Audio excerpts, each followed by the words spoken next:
Hi, folks. I'm going to probably rant for a little bit. I don't really have much to share. Um, a couple little tools, a few little pieces of information, but mostly I just kind of want to express my concern of something I've been noticing a lot lately when I've been working with clients, is that people seem to be withholding their self-care. Um, they seem to say things like, I haven't done my dishes, so I don't get to take a bubble bath, or I didn't get everything done that I wanted this week, or I didn't get anything done this week, so we can't take that trip to go hike. If it's self-care, there's really only one thing you need to do to deserve it, and that's exist. And it looks like different things for different people. So a bubble bath for me would not be self-care. I would get bored and be done with that pretty quickly, but a hike would definitely be self-care for me. So again, there's nothing that you need to do to earn self-care. That is probably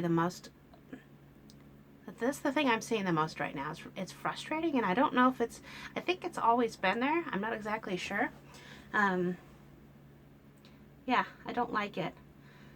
I'm not a big fan of excessive self-care, and that is something that people typically talk about, the excessive use of time, energy, or money where it's not self-care anymore. But that's not what I'm talking about. I'm talking about actual self-care, mental health, physical health.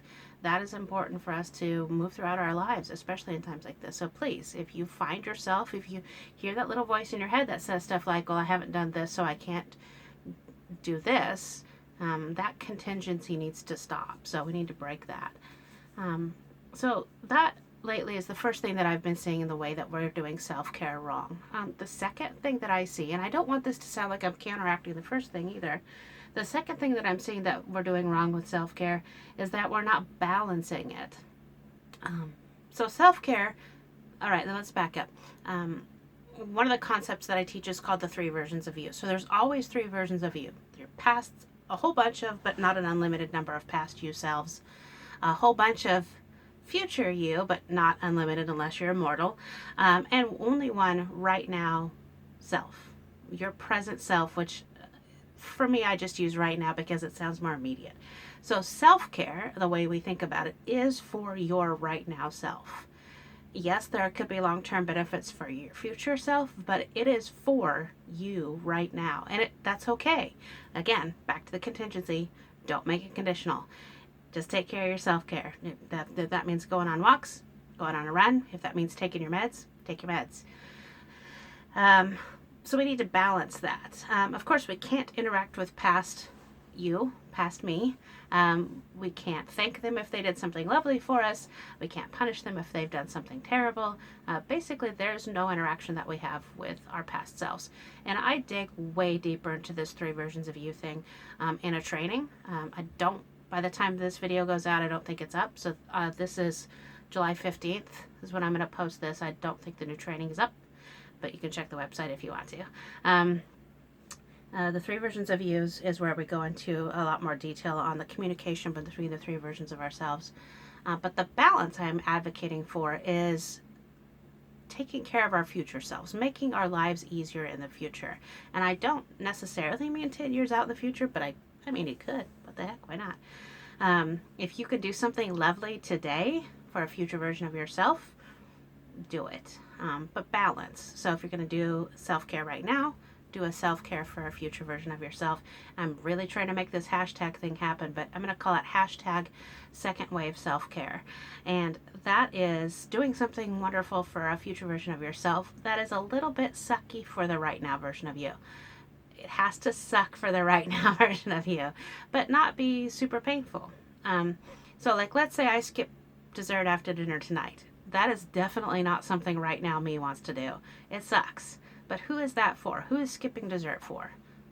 That's for a future version of myself, because I'm a little round girl, and I don't want to get any rounder, and I'd like to be a little less round. So the right now Hannah is just exactly as round as I'm going to be, but I kind of want to be nice to that future version of Hannah who needs to get around better, especially as we age, right? It sucks getting old and fat instead of just fat. So second wave self-care has to, one, suck for right now version of you, and two, do something lovely for a future version of yourself. And my suggestion would be to stay fairly recent. So don't think 10 years out unless you can. Think tomorrow. What's one thing that you can do for yourself to make your life easier tomorrow morning that would suck a little bit for you right now?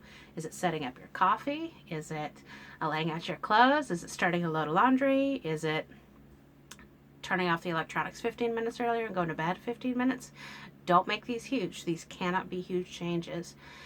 If you've gone through the Tiny Trials training, then this is probably going to sound kind of familiar. That's Tiny Trials are second wave self-care. Or, I'm sorry, hashtag second wave self-care. Yeah, sorry, not much of a tool sharing. Really kind of just been frustrated with this trend that I'm seeing with people denying themselves their self-care. Please take care of the two versions of yourself that you can actually control, your right now self and your future self. Don't worry about the past version of you. It's gone. Yeah, expect to see some more videos eventually about to dig around into this a little bit more. This is just me sort of feeling a little frustrated. So please share. You can find me at Twitter, Hanna_Morel. That's Hanna with one H, and then 2 N's on Hanna, 2 R's and 2 L's on Morel. Or you can email me at Hanna@Pacific Stoa, PACIFIC, S as in Sam, TOA, pacificstoa.com. Or come to the website, pacificstoa.com. Thank you. I would love to get your feedback. Take care of yourselves. Bye.